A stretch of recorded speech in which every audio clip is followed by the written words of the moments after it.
Om.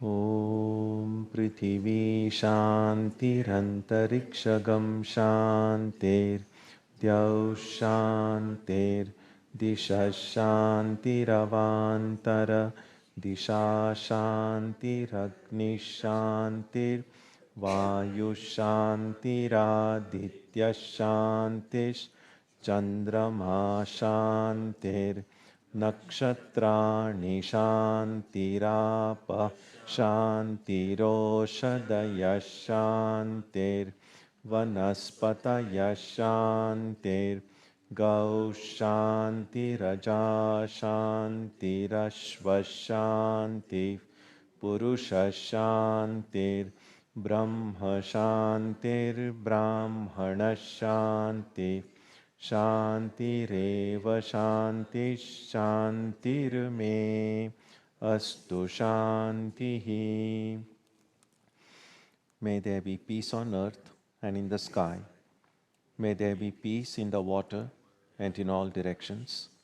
May there be peace in the plants, in the trees, and in animals.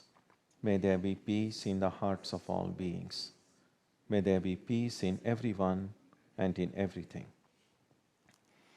Sarvetra Sukhinas Santu, Sarve Santu Niramayaha, Sarve Bhadrani Pashyantu, Ma Kaschit Dukha Bhag Bhavet, Sarvastaratu Durgani, Sarvo Bhadrani Pashyatu, Sarvasatbuddhimapnotu, Sarvasarvatra Nandatu. May all be happy and healthy. May all see what is good, and may no one experience misery. May all overcome their obstacles and acquire good tendencies. May people everywhere find joy and fulfillment.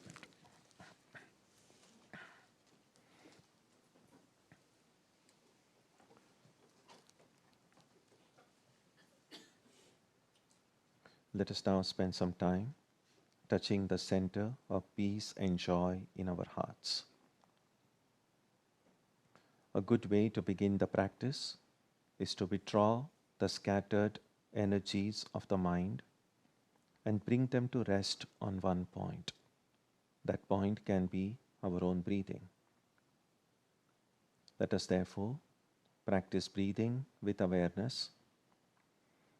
As we breathe in, let us visualize that our body and mind are being filled with love, strength, and compassion. And as we breathe out, let us release all the stress, anxiety, and exhaustion in the body and mind. Let us practice this way for a while.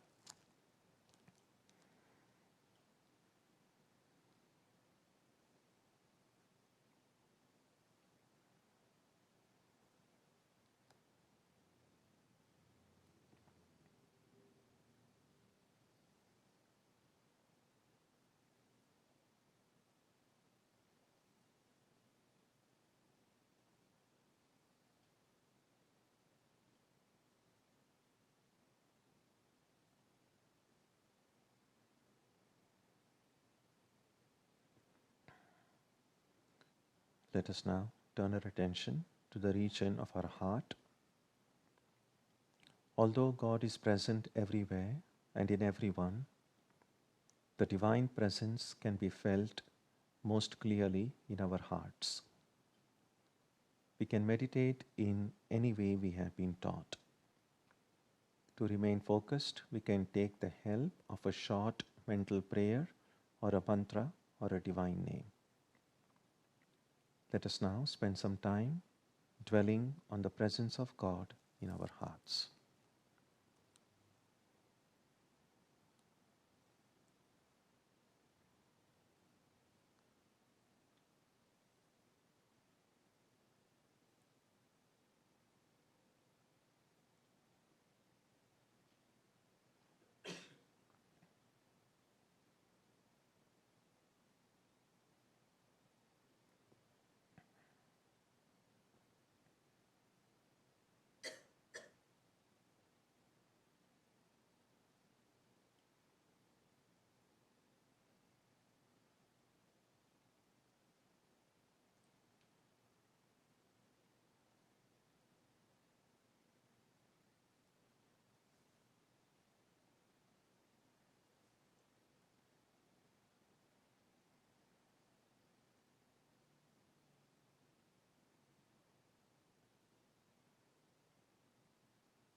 Om Shanti Shanti Shanti Hari Om.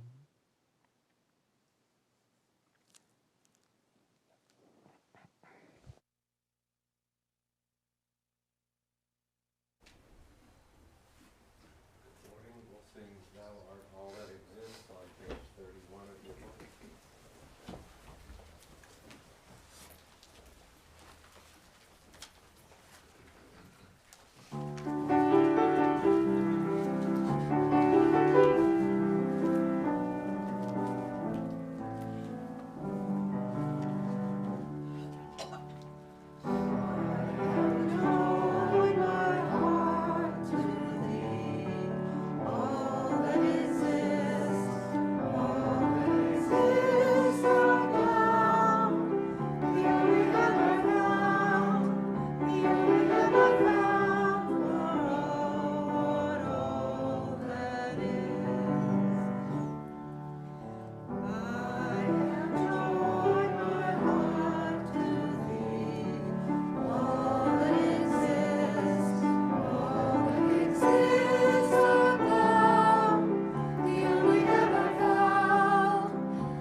Asato ma satgamaya, tamaso ma jyotirgamaya, mrityorma amritam gamaya, aviravirmayeti, rudrayatte dakshinam mukham, tena mam pahi nityam.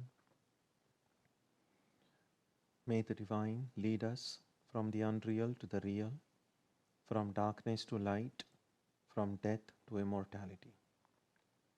May the Divine Consciousness fill our hearts and protect us.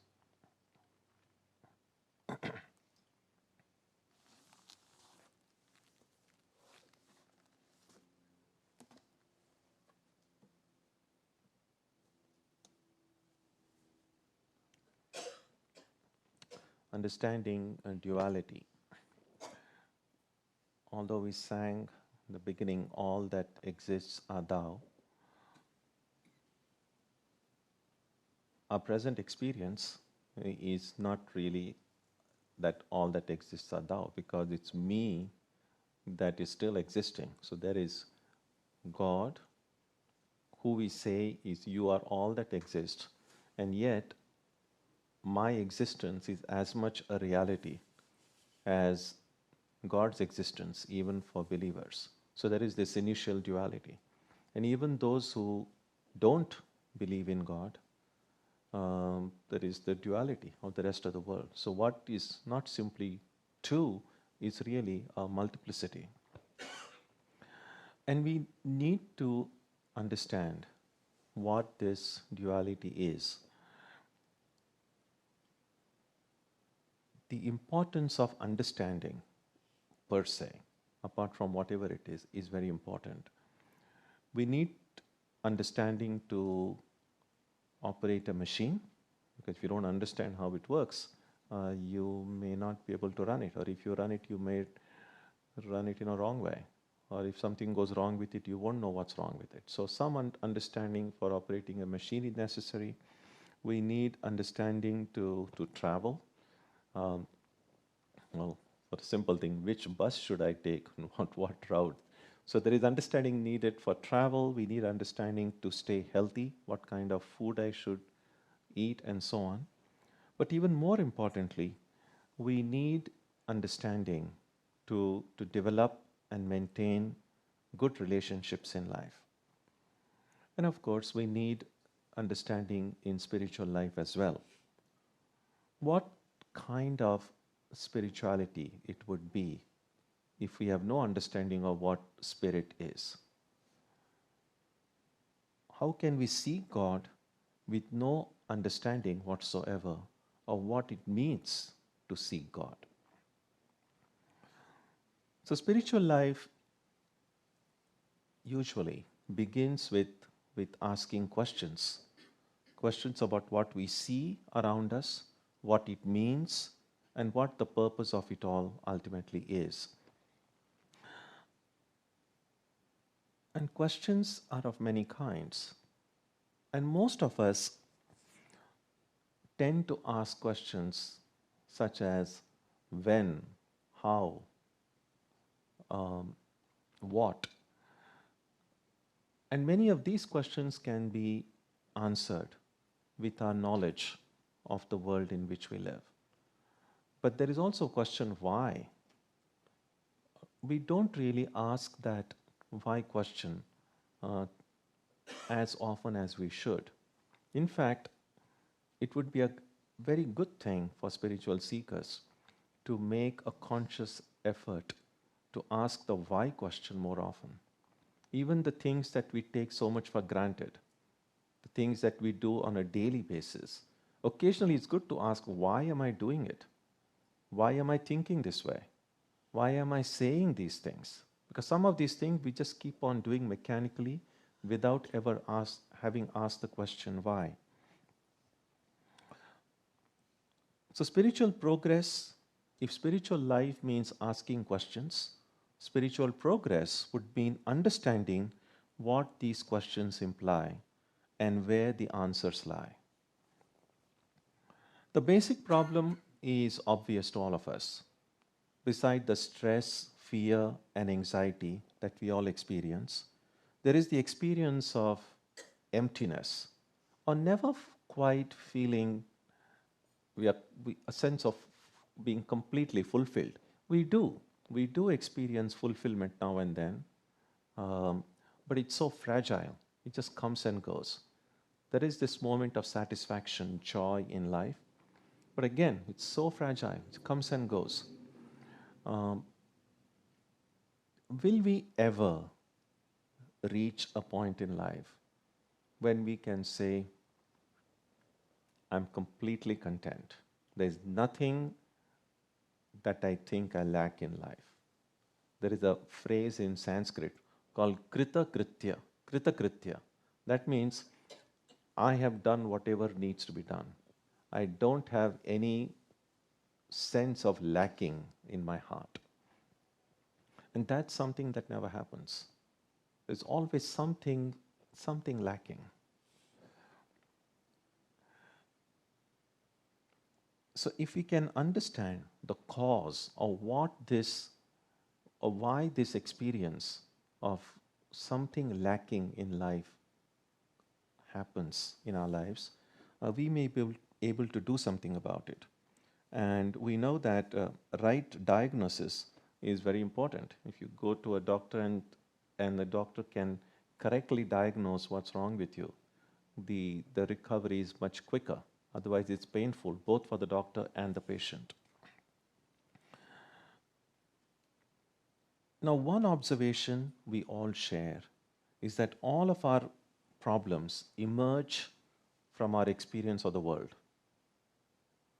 Because when we don't experience the world, there is no problem.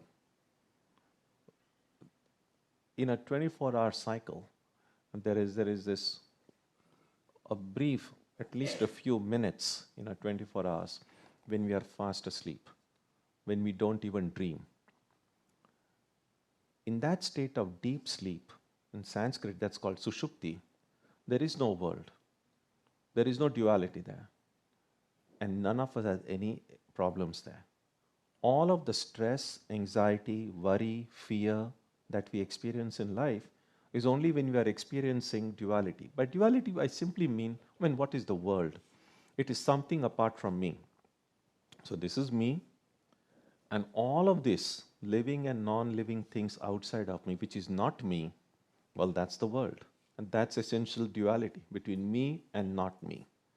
Now, this distinction between me and not me does not exist in deep sleep. And there is no problem. No one has any problem. Everyone experiences a sense of fulfillment, a sense of completeness in that state.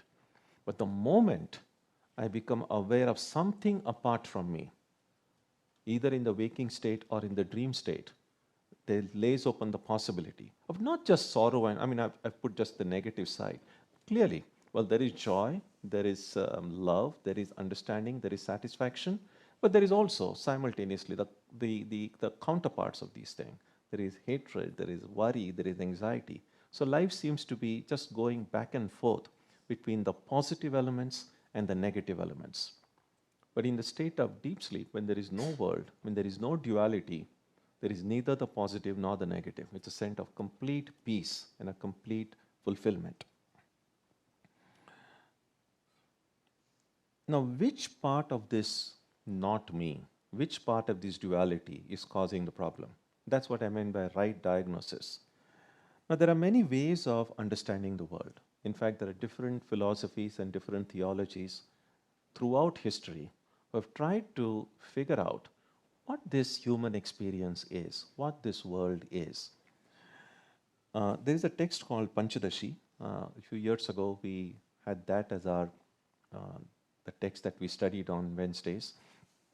The fourth chapter of that book is known as Advaita Viveka, meaning understanding or discerning duality. So the next few minutes, I want to reflect a little bit on the insights we find in that chapter, the fourth chapter of Panchadashi. Now, according to it, there are two kinds of dualities. It says there is one duality created by God and another duality created by you and me. The book calls it Ishvara Srishti. Ishvara is God. Literally, Ish dhatu from Sanskrit means to rule. So Ishvara means the supreme ruler, the divine ruler. So there is this world created by God. The word that is, although I'm using the word created, I'm not using it much in the technical sense, because the word creation, using in a theologically, um, means that if God alone exists, which is what we sang at the beginning, thou art all that exists, then we still have to figure out then how did this world come? Did this world come? Well, how did it come? And so the word creation often gets used in some ways of describing the emergence of the world, as this world has come out of nothing. It was God's immense power and ability to produce this world out of nothing. The word that gets often used in Sanskrit is called srishti. And one way of translating that word srishti is not creation in the sense of something coming out of nothing, but uh, projecting. It's a sense of projection. It's just like you have a screen and a movie is projected on it. So it's not that there was nothing in front on which the movie started, but there was the screen, just a blank screen, and then the movie got projected on it. So that's sometimes the imagery used. If you want to use an English word to describe it, it's more in a sense of a projection. So God, according to this way of thinking, projects the world through the immense power of God. The power of God is often called Shakti. And what different books and different Upanishads, I won't go into all the technical details, but what these books describe in different ways is that it's God's divine power through which this whole universe emerged, the world emerged. And having created this world, God entered into every tiny bit of it. There is a passage in the Taittiriya Upanishad which says, Tat srishtva tadeva anupravishata. Having created, having projected this world, God entered into every tiny bit of this world. Now, every tiny bit would mean every tiny thing. So, what we today might see living as well as non-living. So, God is present, according to this way of thinking, in both the living objects and non-living objects. Now, what is the difference? So, one way of understanding how God manifests as living entities, the word that gets used in books, the Sanskrit word is called jiva, the embodied being. So God, having created the world, enters into some of the things in a special way, embodies, and becomes a presence.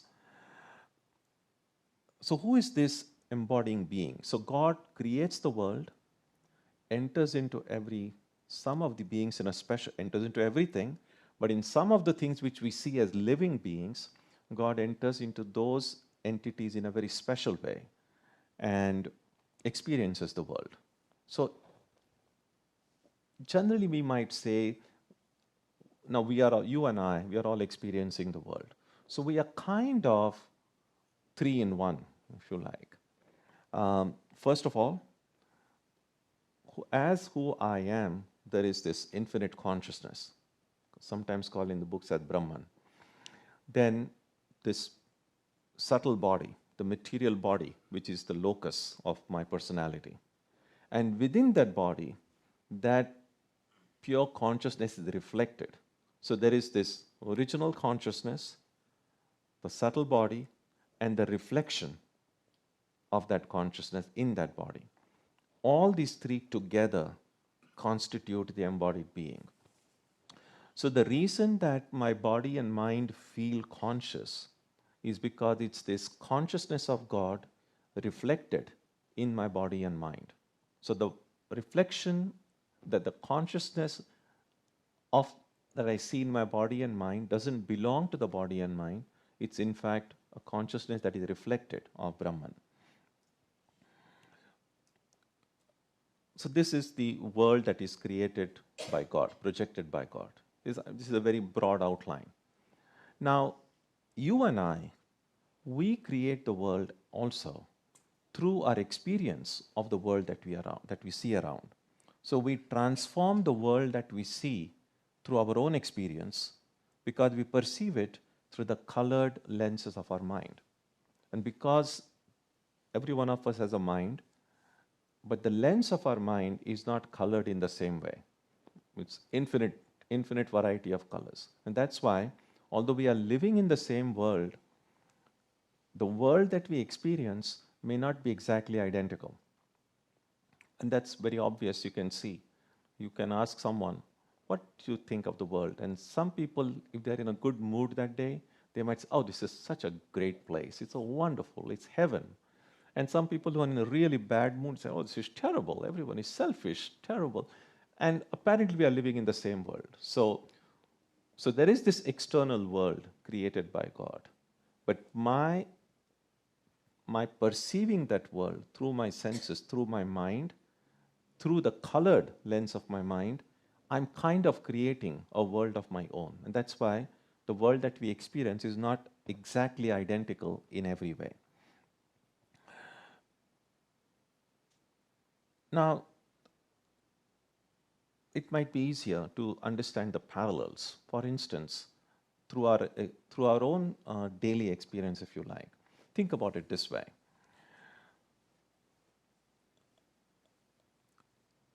So after a nice, delicious dinner, let's say we go to sleep. When we go to sleep, and then after a while, we'll start dreaming. Although I'm using the word plural we, sleep is a completely individual activity. You cannot collectively go to sleep. So even if 10 people go to sleep in a house, everyone is in their own sleep. You cannot share your sleep experience. And so when a person goes into sleep, now that person is actually creating the dream world. Now that dream world is created because this person became ignorant of his or her waking identity. That's you see, it's like this. When I'm lie down in my bed and I'm trying to sleep, I switch off the lights. I'm aware sometimes that the bed might feel too hard or too soft if it's not your usual bed you sleep in. So you're kind of aware of where you are and so on. So you are fully aware of your identity. But at some point, suddenly, sleep takes over. And what sleep taking over really means that at that point, you're no longer aware that you're lying in your bed. You're no longer aware of who you are. So it's a kind of an ignorance comes over your identity. Now it's that ignorance is what we call sleep. And it's that ignorance then that produces the dream. Now, here is a question. Who is seeing the dream? Because next morning you wake up and you say, oh, last night I saw this dream. Not many of us remember our dreams. But if you remember at least some portions of it, you still have to ask, who was seeing that dream? It's like this. Someone might say, oh, in my dream last night, I went to Hawaii and I took this flight and the flight was delayed and I had to wait for a long time. Now, who was experiencing it? It can't be me who was sleeping because I was sleeping in my bed.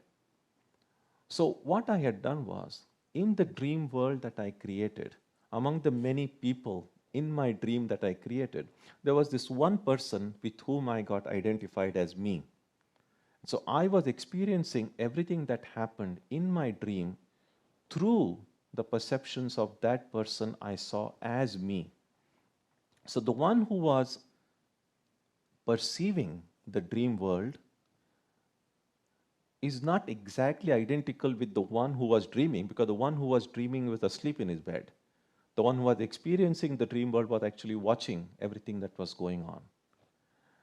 If this more or less is clear, then we can understand what this world is. So here is this infinite being, Brahman, if you like, just call it by any name or no name is necessary. This infinite being falls asleep. What does falling asleep mean? Means forgetting who I am. So the infinite being forgot I am the infinite being. And then this whole cosmic dream got projected. And just as I, in my little dream, insert myself in one person in that dream and experiencing the dream, this infinite being has now inserted within every heart of every one of us and is experiencing the world. So that's essentially who a jiva is and who Ishvara is. So when we say an embodied being and God, it's God who has forgotten I am God and who is now got identified with one of the beings and experiencing the world.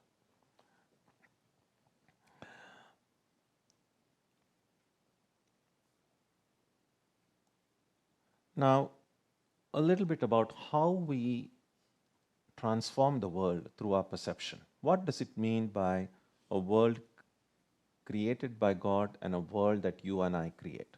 Now, one example would be, say, a gem. You take a gem. Now, a gem was created by God. Now, the same gem, one person may use that gem as a piece of jewelry. Another person may use that gem as a kind of a ritual, religious amulet, for instance. So the gem, for God created the gem, which is common, but this one person who uses it as jewelry has created the jewelry in its place. The other person has created a religious amulet in that place. Now, getting a gem, one person may rejoice. Not getting it, another person may be angry. And one who is detached from gems will just simply look at it, neither rejoice nor get upset nor get angry. So the feeling of liking something or not liking something, or feeling of being liked or not liked, or of just indifference, all of these are projected by you and me.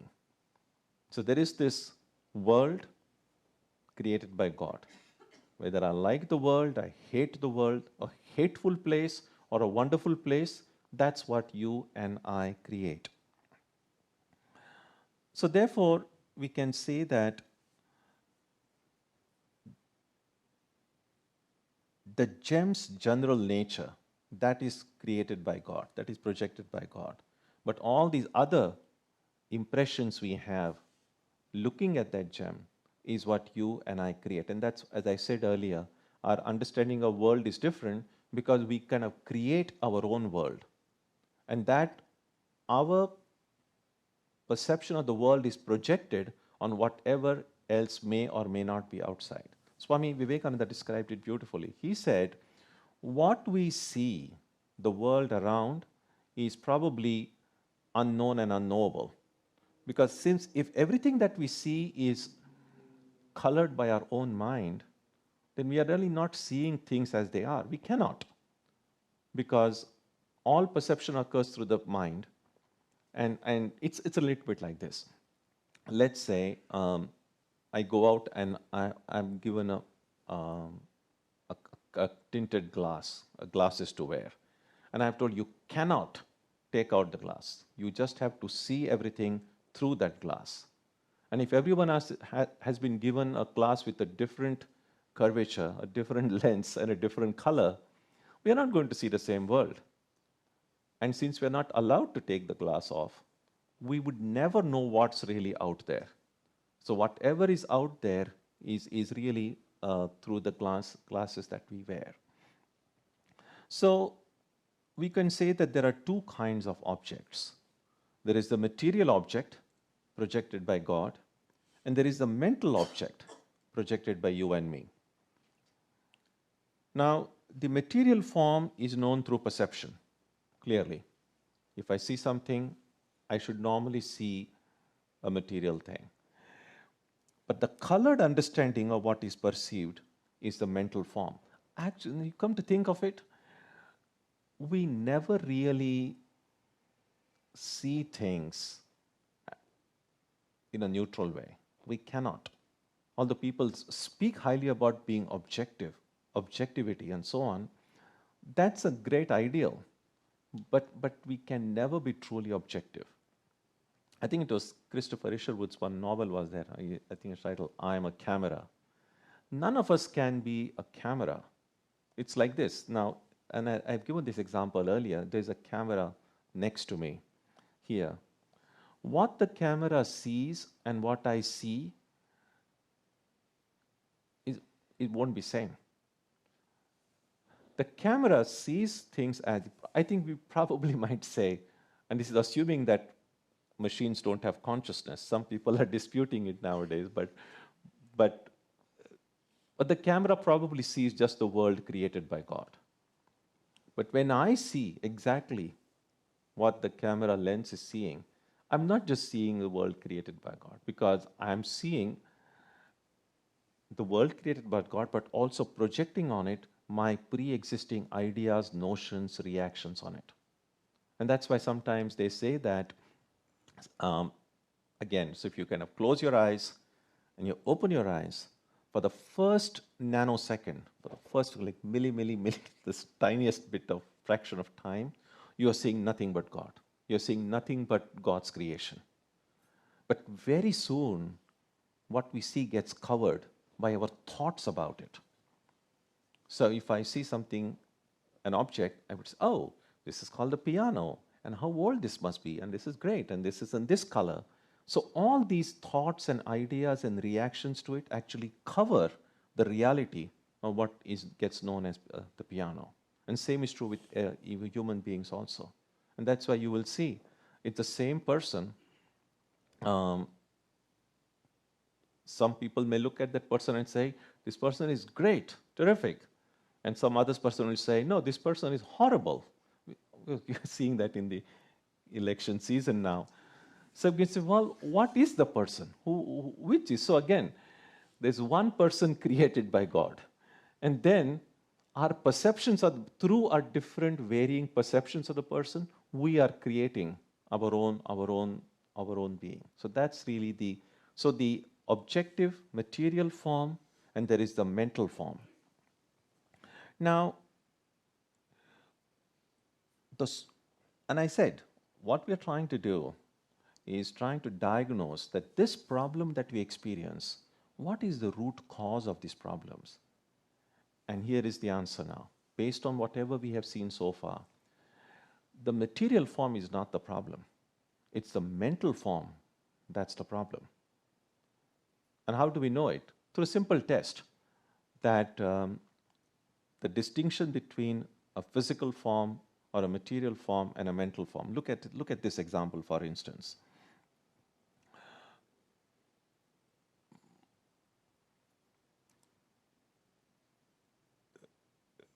One thing that we see, that when the physical form is present, when the mental form is present, then there are all these issues that I spoke about, are all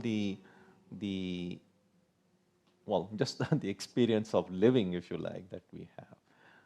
Both the pluses and the minuses, the stress, anxiety, worry, the joy of getting something, the fear or anxiety of losing something, all of these things are present only when the mental forms are present. When the mental form is absent, such as in deep sleep, none of these things are there. So the problem is not the material form, but the mental form. Here's an example. Let's say a person gets a false report.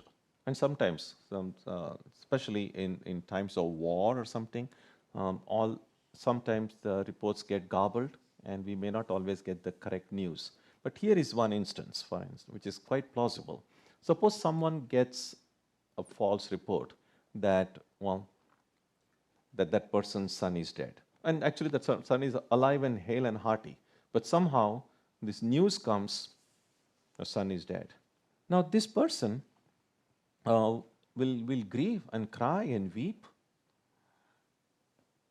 The reason is the material form of the son is fine, hale and hearty.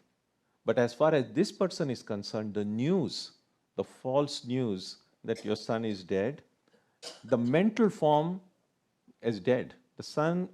The mental form of the son is gone.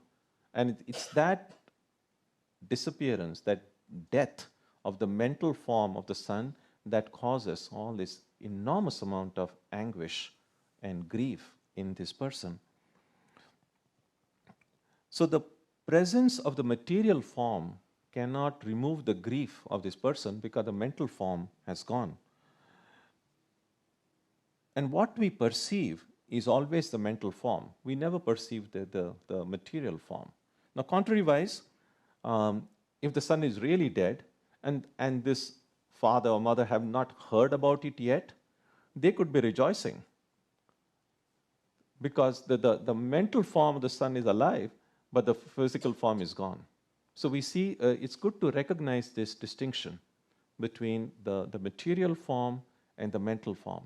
And it's the mental form which is really projected by you and me that is the cause of all mischief in our lives. Which is why the mind is what needs special attention. In fact, the mind is the cause of all the bondage that we experience. The mind is the cause of all the freedom that we experience. There is an Upanishad called the Amrita Bindu Upanishad, which has this statement there. Mana eva manushyanam karanam bandha mokshayoho. The mind alone is the cause of freedom. The mind alone is the cause of bondage. That's what the Gita says, that the mind can be our friend, the mind can be our enemy. The world outside is as it is. But if the mind is friend, then I'll be able to deal with it'll project a mental form that'll keep me grounded, that'll keep me focused onto the reality. But the mind is an enemy, it's going to create all these demons. So a lot of the demons we fight in life are really our own mental demons. That's very important. So why I say this is, it's very important for spiritual seekers especially because as we realize sooner or later, and definitely as we grow older, we should realize it as quickly as we can, that we have very limited control over the world outside. The world is just too big. Well, just was it 2 days ago or something? I saw that earlier they believed that there were about 100 or 200 billion galaxies. That was the estimate. And apparently now the scientists say it could be up to 3 trillion galaxies. So again, I'm sure after a few years the number is going to change again. So even the material expanse of the world is just beyond our capacity to even fathom. But that really doesn't matter. Whether there are 200 galaxies or 2,000 or 200 trillion, it really doesn't. What really makes the difference is what are the kind of mental forms? What am I seeing outside? And what I see outside can be changed just by changing the lens of my mind. And that is why the real struggle in spiritual life is with the mind. And as I've often pointed out, there is, of course, struggle with the body. There is no doubt about it. But relatively speaking, it is easier to control the body than the mind. With some firm willpower, one might be able to exercise some amount of restraint over the body. But the mind is much more subtle, much more slippery. And the body is, again, relatively speaking, will be with us for a relatively short time compared to the mind. We want it to be with us for a long time, sure. But the mind will remain with us for a much longer time. If you believe in the idea of rebirth or reincarnation, according to the theory of reincarnation, we don't get a new mind in every birth. We get a new body, but not the mind. And since the mind is going to be with us for a longer time, We should take care of the body, of course, we should, but not at the expense of the mind. And as I said, in spiritual life, the basic struggle, the basic fight, if you like, is with one's own mind. But who is, again, sometime I was asked this question, well, who is doing the fighting? Okay, so here is the thing. Although I've been using the word mind in singular, our mind is not a monolithic whole. Our mind has already kind of gotten divided. In fact, that division in the mind is one of the major causes of, in psychological terms, it's sometimes called alienation. So one part of the mind has gotten alienated from the other part of the mind. In sociological terms, sometimes they just call it disintegration. The personality gets disintegrated. And it can take very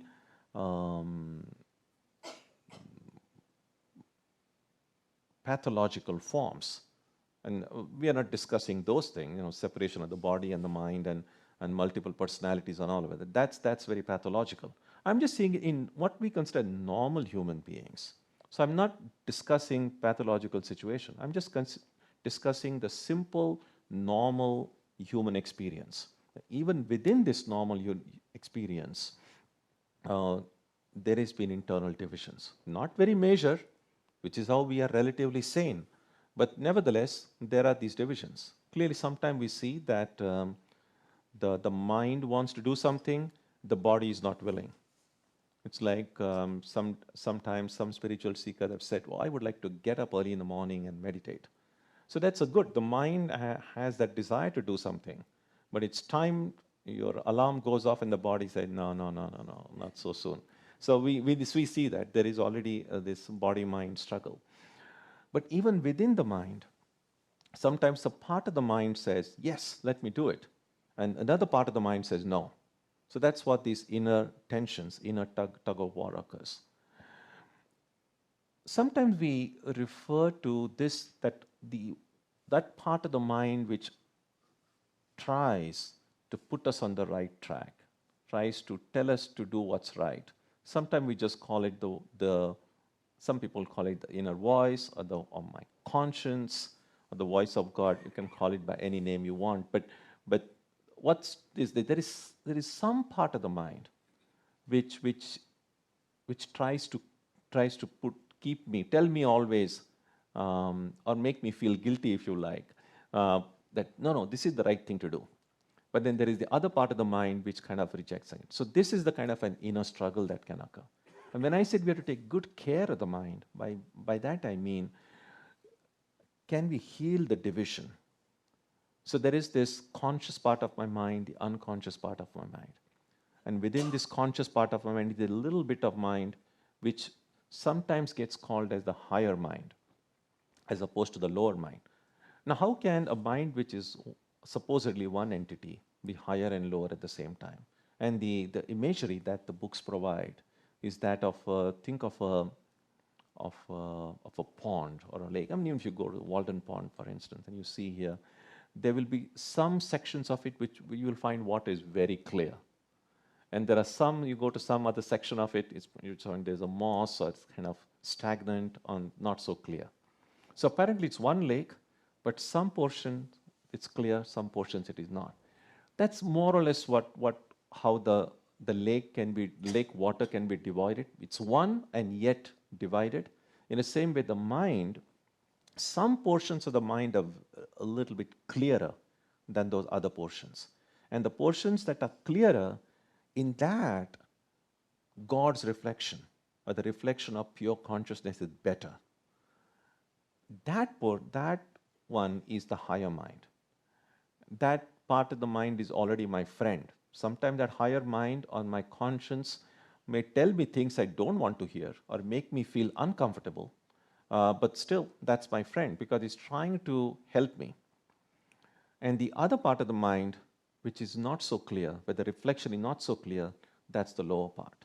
And what the Gita says, when the Gita says, lift yourself by yourself, And the word that is used in the Gita is self for both. Because clearly, both the higher part of the mind and lower part of the mind are still my mind. They are still me. But one is a little better and the other is not so better. So that part of the mind which is clearer should try to lift that part of the mind which is not become clear yet. In other words, that part of the mind which is more transparent should gradually expand its territory. And we need to make more and more parts of our mind transparent. So if the higher mind occupies, just to put it a little bit visually, if the higher mind occupies, say, 5% of my mind and 95% is lower mind, a spiritual progress would be, after a few months, my higher mind has become 10% and the lower mind has become shrunk a little bit. Now, those whom we call enlightened beings, this division between higher mind and lower mind is completely gone. The whole mind has become completely transparent. There is nothing unconscious. Everything has become just self-conscious, fully awake. That's what the word Buddha means, fully awake.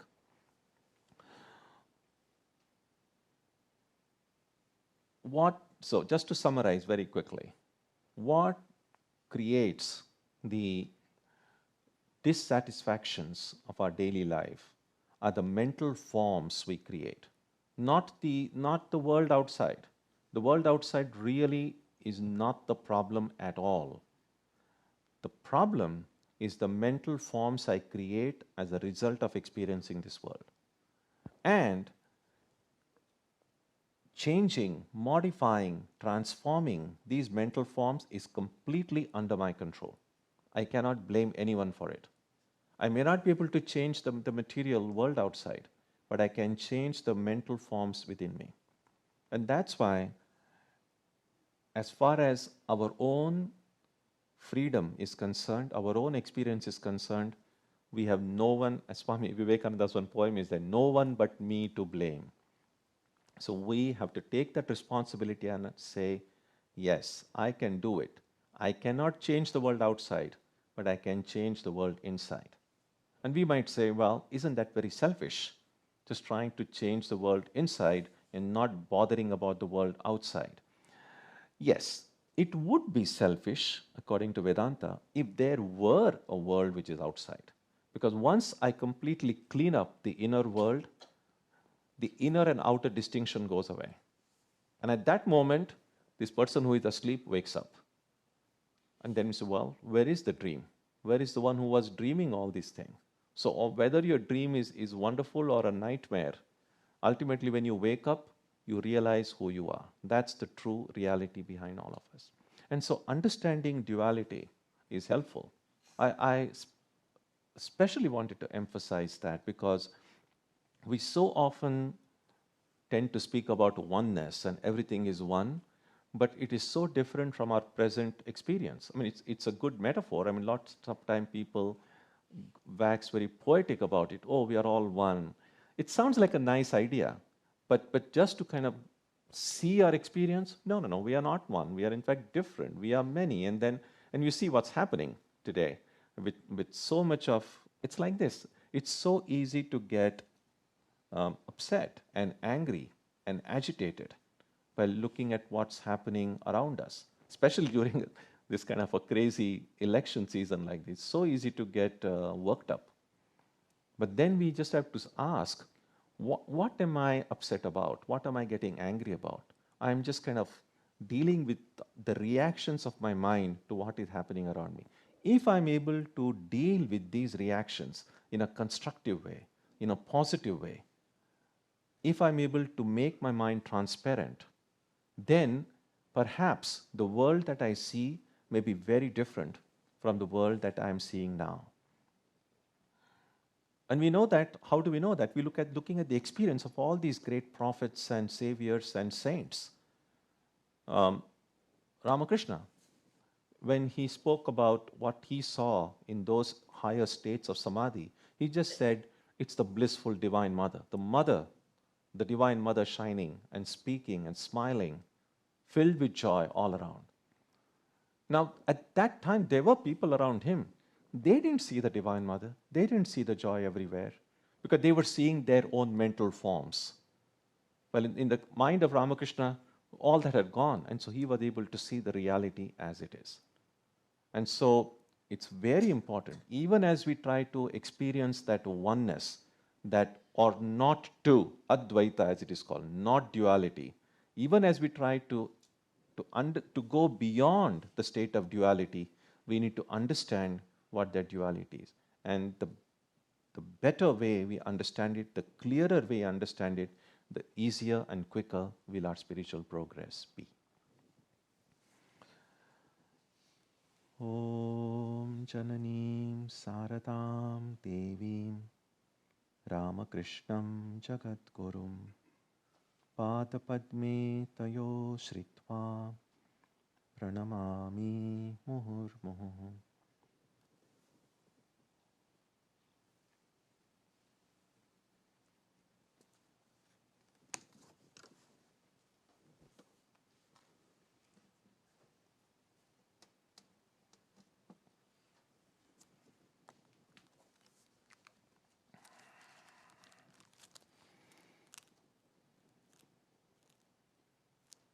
Next Sunday, we will have Antar Yoga, as we do every month. There will be reading by members, music, and reflection, followed by soup, and then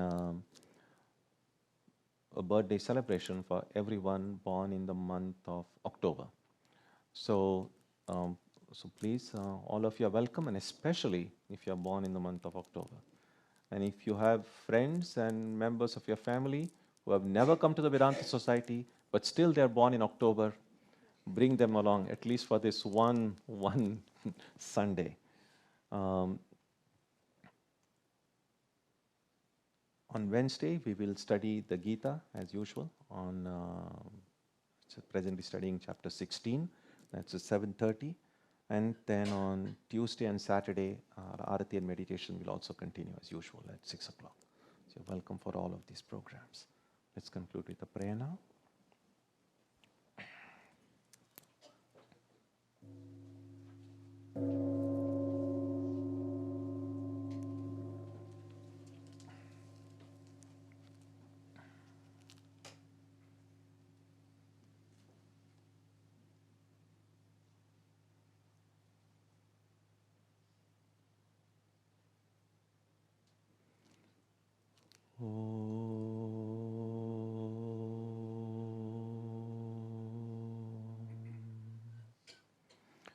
May the Divine Being, who is the Father in heaven of the Christians, Holy One of the Jewish faith, Allah of the Muslims, Buddha of the Buddhists, Tao of the Taoists, Ahura Mazda of the Zoroastrians, the Great Spirit of the Native Americans, and Brahman of the Hindus, lead us from the unreal to the real, from darkness to light, from death to immortality.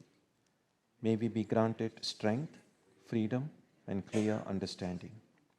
May we learn to see God in our own hearts and in everyone around us. May God bless us all and fill our hearts with gratitude, grace, and love. Om Shanti Shanti Shanti. Peace, peace, peace be unto all.